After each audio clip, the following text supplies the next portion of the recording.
Hi, எல்லோருக்கும் வணக்கம். இது வெந்தயக்கீரைங்க. வெந்தயத்தை ஒரு நாள் முழுக்க நைட்டில் ஊற வச்சுட்டு மறுநாள் அதை வடிச்சிட்டு இந்த மாதிரி டப்பாங்களில் போட்டு வச்சா எவ்வளோ அழகாக முளைச்சி வந்திருக்கு பாருங்கள். நான் இது கோகோ பீட்டில் தான் வளர வச்சுருக்கேன். இது முளைக்கட்டி கூட வளர வைக்கலாங்க. ஆனால் அது கீரை பெருசாக வராது. இந்த மாதிரி கோகோ பீட்லலாம் வச்சோம்னா கீரை நமக்கு நல்லா வருங்க. இதை நம்ம காரக்குழம்பு வச்சுக்கலாம், வடை சுட்டுக்கலாம். உடம்புக்கும் ரொம்ப ஹெல்த்தியானதுங்க. இதை செய்கிறது ரொம்ப ஈஸிங்க.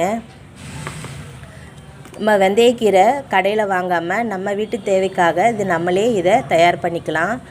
இதை எப்படி தயார் பண்ணுறது, இதை இந்த மாதிரி கோகோ பீட்டில் எப்படி வளர வைக்கிறதுன்னு நானும் ஒரு வீடியோ ஒன்று போடுறேங்க. கண்டிப்பாக அதையும் நீங்கள் போய் பாருங்கள் எவ்வளோ அழகாக வளர்ந்துருக்கு. இந்த மாதிரி நீங்களும் உங்கள் வீட்டு தேவைக்காக வெந்தயக்கீரையை வீட்டிலே வளர வச்சு நீங்கள் அதை பயன்படுத்திக்கங்க.